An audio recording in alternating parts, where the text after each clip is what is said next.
नमस्कार प्रिय विद्यार्थियों, स्वागत है आप सभी का आपके अपने YouTube प्लेटफॉर्म यूआर स्टडी और उदय सर जीके में। आज के इस वीडियो में लेके आया हूं अर्धवार्षिक परीक्षा सत्र 2023-24 की दृष्टि से इंपोर्टेंट कक्षा 8वीं का हिंदी विषय का पेपर, जो कि आपके आने वाले अर्धवार्षिक परीक्षा की दृष्टि से अति महत्वपूर्ण रहने वाला है और आप सभी विद्यार्थियों के लिए वरदान साबित होने वाला है। तो आप सभी से निवेदन रहेगा, इस वीडियो को अंत तक देखिएगा और वीडियो को लाइक और चैनल को सब्सक्राइब जरूर कर दीजिएगा। विद्यार्थियों, इस चैनल पे कक्षा 8 की पूरी तैयारी करवाई जाएगी, तो आप सभी विद्यार्थियों से निवेदन रहेगा आप इस वीडियो को अंत तक देखिएगा और चैनल को सब्सक्राइब जरूर कर दीजिएगा। पहला प्रश्न है कि सही विकल्प का चयन करें, यानी अवसर के रूप में आपके प्रश्न आने वाले हैं, उनमें से सही उत्तर का चयन करना है। पहला प्रश्न है कि प्रत्युष शब्द का अर्थ है, तो विद्यार्थियों प्रत्युष शब्द है, इसका अर्थ होता है प्रातः काल। क्या होता है? प्रातः काल होता है। तो ऑप्शन नंबर ब रहेगा इसका सही आंसर। अगला प्रश्न है दीवाने संसार में संबंध रखते हैं, तो दीवाने संसार में किसका संबंध रखते हैं विद्यार्थियों? समान भाव का रखते हैं। तो ऑप्शन नंबर द रहेगा इसका सही उत्तर। अगला प्रश्न है प्रश्न संख्या ग, भगवान के डाकिये कहा जाता है पक्षी, बादल को, पक्षी और बादल और नदी। तो विद्यार्थियों इसका सही आंसर है भगवान के डाकिये पक्षी और बादल दोनों को कहा जाता है। ध्यान रखना है पक्षी और बादल दोनों को। तो ऑप्शन नंबर स रहेगा इसका सही आंसर।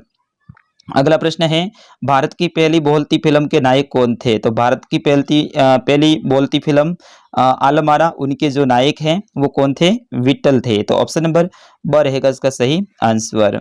अगला प्रश्न है प्रश्न संख्या 2, रिक्त स्थान की पूर्ति कीजिए, यानी खाली जगह को भरना है। पहली खाली जगह है पक्षियों की आंखों पर तिनका है, तो यहाँ पे तिनका हो जाएगा, ठीक है ना। यहाँ पे तिरता, ये मिस टाइपिंग हुआ है। अगले खाली जगह है दुनिया का तमाम साहित्य खाली जगह पर केंद्रित है, तो दुनिया का तमाम साहित्य है वो पत्रों पर केंद्रित है, तो इसमें हो जाएगा पत्रों, ठीक है ना।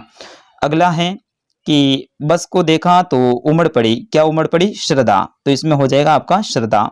अगला है खाली जगह गांव में मेरा खाली जगह समय बदलू के पास में बीतता था, तो गांव में मेरा दोपहर का समय, यहाँ पे हो जाएगा दोपहर, दोपहर का समय बदलू के पास में बीतता था, ये लेखक बोल रहे हैं। अगला प्रश्न है अनंत से मिलन से क्या अभिप्राय है? तो अनंत से मिलन से अभिप्राय क्या है विद्यार्थियों? अदृश्य परमात्मा से मिलन। किससे? अदृश्य परमात्मा से मिलन। अगला प्रश्न है प्रश्न संख्या 4, बदलू ने अपनी गाय क्यों बेच दी? तो विद्यार्थियों इसका सही आंसर होगा धंधा ठप होने से बदलू ने अपनी गाय को बेच दिया था, उनका धंधा है वो ठप हो गया था। प्रश्न संख्या 5 है कि दीवानों के जीवन का लक्ष्य क्या था? तो विद्यार्थियों इसका सही आंसर होगा इनका लक्ष्य है कि देश की आजादी के लिए अपने जीवन का समर्पण देना, यानी अपने प्राणों की न्यौछावर कर देना। अगला प्रश्न है प्रश्न संख्या 6, कविवर रविंद्रनाथ ठाकुर ने भगवान से क्या प्रार्थना की? तो विद्यार्थियों इसका सही आंसर होगा हे प्रभु मुझे ऐसी शक्ति दे दो कि मैं तुम्हारे ऊपर संदेह ना करूं, यानी तुम्हारे ऊपर शक ना करूं। अगला प्रश्न है प्रश्न संख्या 7 कि निम्नलिखित पंक्तियों का भाव स्पष्ट कीजिए। इन पंक्तियों का भाव स्पष्ट करना है कि अभी भी कहता है कोई किसी को जल्दी आ जाओ कि अब, तो इसका भाव क्या हो जाएगा? इस संसार में अभी भी किसी के सुख दुख तथा किसी को निरंतर बढ़ते रहने की प्रेरणा देने का ध्यान रखने वाले लोग मौजूद हैं। काफी अच्छा प्रश्न है ये भी, एग्जाम में आने वाला प्रश्न। प्रश्न संख्या 8, भेड़ साल से क्या अभिप्राय है? भेड़ों ने क्या उद्यम मचाया था? तो भेड़ साल का मतलब है कि एक को देखकर सभी वैसा करने लगती हैं, यानी भेड़ आगे वाली जो कोई काम करेगी, कहीं जाएगी तो पीछे वाली भी उनके साथ में चलने लगेगी। दिन भर की भूखी भेड़ों ने दानों का सूप देखकर उसको लिपट पड़ी थी, यानी उसको एकदम सौपट कर दिया था दानों के ढेर को। अगला है कि सिनेमा ने बोलना सीखा का क्या अभिप्राय है?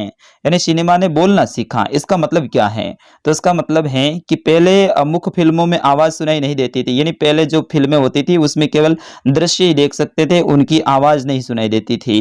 लेकिन अब कलाकारों के नाचते बोलते गाते देखा जा सकता है, यहाँ पे नाचते हो जाएगा, ठीक है ना। अगला प्रश्न है श्री कृष्ण के पास से लौटते समय सुदामा क्यों दुखी थे? तो विद्यार्थियों इसका सही आंसर होगा सुदामा इसीलिए दुखी थे क्योंकि कृष्ण ने उनकी खातिरदारी तो खूब की थी, लेकिन उनके आशा के अनुसार कृष्ण ने सहायता नहीं की थी और खाली हाथ ही लौटा दिया था, यानी सुदामा की सहायता नहीं की थी, खाली हाथ वापस भेज दिया था। प्रश्न संख्या 11 है संज्ञा और सर्वनाम को परिभाषित कीजिए। तो संज्ञा जिस शब्द से किसी वस्तु, स्थान या फिर गुण आदि का मालूम हो उसे संज्ञा कहते हैं। संज्ञा, ठीक है ना, यहाँ पे संज्ञा है तो उसे संज्ञा कहते हैं। ये 3 प्रकार की होती है, व्यक्तिवाचक संज्ञा, जातिवाचक संज्ञा और भाववाचक संज्ञा। सर्वनाम की बात करें तो संज्ञा के स्थान पर प्रयुक्त होने वाले शब्दों को सर्वनाम कहते हैं और ये 6 प्रकार के होते हैं। पुरुषवाचक सर्वनाम, निश्चयवाचक, अनिश्चयवाचक, संबंधवाचक, प्रश्नवाचक, निजवाचक। तो इनको उत्तर याद कर लेना है आपको। प्रश्न संख्या 12 है कि निम्न के पर्यायवाची शब्द लिखिए।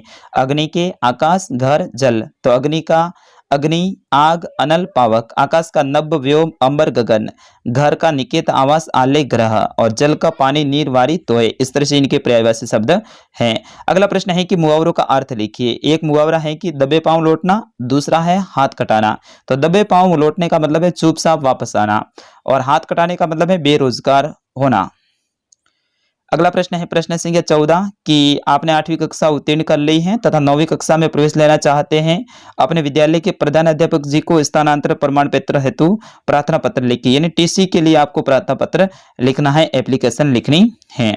और अंतिम प्रश्न है कि निम्नलिखित में से किसी एक विषय पर निबंध लिखना है। वायु प्रदूषण, जल संरक्षण, होली, स्वतंत्रता दिवस। तो विद्यार्थियों ये थे कक्षा 8 का हिंदी विषय का पेपर।